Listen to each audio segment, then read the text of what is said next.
288 of over 300 enemy aerial targets were shot down by our defenders last night. Specifically, 5 out of 7 Kh-59 guided air-launched missiles were destroyed. Additionally, 18 enemy missiles were lost to targeting. Unfortunately, our defense forces were unable to shoot down Russian Kinzhal and Iskander missiles. Currently, direct hits have been recorded from 14 missiles, and 37 attack UAVs at 14 locations, and debris fell at 2 more. Another tragedy occurred at one of the armed forces of Ukraine's training centers. 2 ballistic missiles struck a ground forces training center this morning. It is located in the rear part of Ukraine. This was reported by Operational Command South. They state that personnel were alerted to the alarm and moved to shelters, but it was not possible to completely avoid casualties. The wounded received necessary medical assistance. The command promised that servicemen would have the opportunity to contact their relatives. Regarding this incident, the Military Law Enforcement Service is conducting an official investigation. We express our sincere condolences to the families of the deceased. Naftogaz calls for gas conservation. For the 6th time since the beginning of October, Russia has launched dozens of missiles and drones at facilities that provide Ukrainians with heat and gas. The infrastructure of Vinnytsia, Sumy, and Poltava regions is under enemy attack. Extraction there has been temporarily halted. 6,500 consumers in Poltava region across 6 settlements have been left without gas. Due to Russian shelling, emergency power outages have been introduced in 8 regions, according to Ukrenergo. Restrictions are in effect in Kharkiv, Sumy, Poltava, Zaporizhia, Kirovohrad, Dnipropetrovsk, Khmelnytsky regions, and parts of Cherkasy region.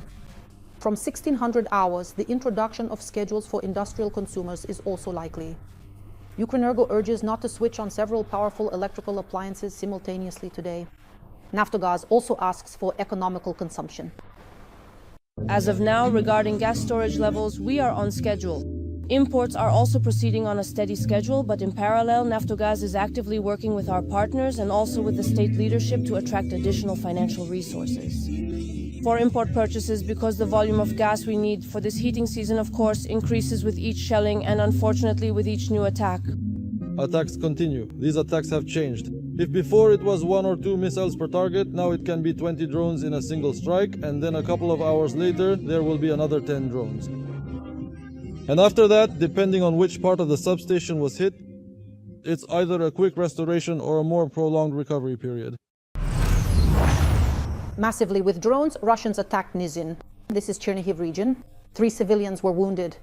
The occupiers hit a multi-story building, and also a postal terminal, a shop and delivery service branches were damaged by shelling. Trucks were destroyed by fire. As a result of the attack, an enterprise in Chernihiv was also damaged. A fire also broke out there. A 12-year-old boy was hospitalized in Kherson, who suffered an explosive injury during the shelling of the city. And in the morning, Russians hit a hospital.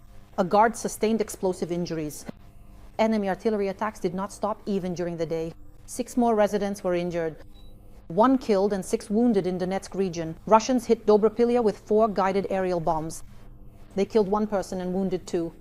2 victims in Kostyantinivka. The Russians shelled the city with artillery, attacked with drones, and dropped a guided aerial bomb. Lyman was attacked 6 times, and a school in Drushkivka was hit. And in Ocheretine, the occupiers' targets were a ceramic workshop and a cowshed. 4 wounded in Kharkiv region and 5 in Sumy region. During a Russian drone attack, the roof of an apartment building in the center of Sumy caught fire. In Shostka district, a civilian was wounded by a mortar. 1 woman was wounded during a drone explosion. The enterprise was damaged. 3 more people were injured by an FPV drone explosion that hit a car. Thank you. Ukrainian defense forces repelled the enemy near Novoshakove and Kucherov Yar in Donetsk region. These are the latest data from the analytical portal Deep State. Meanwhile, the General Staff of Ukraine reported that 184 combat engagements took place along the entire front line yesterday, and the enemy is carrying out the most attacks in the Pokrovsk sector. The Russians have also intensified their activity in the Kostyantinivka direction. They are trying to bypass the city itself from several sides at once. In Kupiansk-Kharkiv region, defense forces continue to conduct counter-sabotage measures. Fighters who are directly defending the city-state that not the entire settlement, but a part of it, is under their control. General Staff spokesman Dmytro Likovy says that at the moment, approximately 80 Russian infantrymen have been officially recorded in Kupiansk, and the Ukrainian army is doing everything possible to ensure that their number there does not increase, but only decreases. Today, on the eve of Volodymyr Zelensky's visit to Washington, White House host Donald Trump will speak with Russian dictator Putin. This is reported by Axios.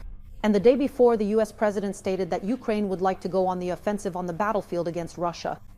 Trump thus commented on Kyiv's plans. I quote, "I will make a decision on this, but they would like to go on the offensive. We will have to make a decision." End of quote. It is expected that at tomorrow's meeting in the White House, Trump and Zelensky will discuss the possibility of supplying Ukraine with long-range Tomahawk missiles. The US president also commented on restrictions against Russia, particularly its oil sector. Donald Trump stated that India, which is one of the largest buyers of Russian oil, will stop purchasing it. He allegedly received such an assurance from Indian Prime Minister Modi. Washington had already imposed 50% tariffs against New Delhi when India did not stop buying Russian oil. Now, Trump says New Delhi's position will change. Ukraine's victory fund with Chinese money. The US president allegedly presented allies with a new idea to support our state. This is reported by The Telegraph. Donald Trump proposes to introduce 500% tariffs on imports from China for Beijing buying Russian oil. But the US president will take such a step only if European partners join Washington. The money received from tariffs is intended to be used for weapons for the Ukrainian army. So all this is to put maximum pressure on Putin, whose military machine depends on Chinese support, to force him to sit down at the negotiating table. According to The Telegraph, Trump instructed his Treasury Secretary Scott Bessent to present this plan to European counterparts before Volodymyr Zelensky's visit to Washington. 140 billion euros in interest-free loans to Ukraine at the expense of frozen assets of the Russian Central Bank. This is proposed by the Federal Chancellor of Germany, Friedrich Merz. The Chancellor announced this in the Bundestag during a government statement before the EU summit in Brussels. The funds are to be used for military equipment for Ukraine and to strengthen its defense capabilities in the war against Russian aggression. Merz noted that Kyiv will repay these loans only when Russia pays reparations. And in fact, these are Russian reparations to Ukraine in advance. The Chancellor acknowledged that the issue is non-trivial and that it will be discussed by EU leaders at the summit on October 22nd to 23 in Brussels. Merz also emphasized that it is necessary to continue to pressure the Kremlin to force Putin into peace negotiations and called on partners to act quickly and in a coordinated manner. Only strength can preserve peace, noted the German Chancellor. We want to use the frozen assets of the Russian Central Bank more effectively and provide Ukraine with an additional approximately 140 billion euros in interest-free loans. These funds should be directed to the purchase of military equipment. If they are paid in tranches, they will ensure Ukraine's military stability for several years if necessary. We are doing this not to prolong the war, but to end the war as quickly as possible,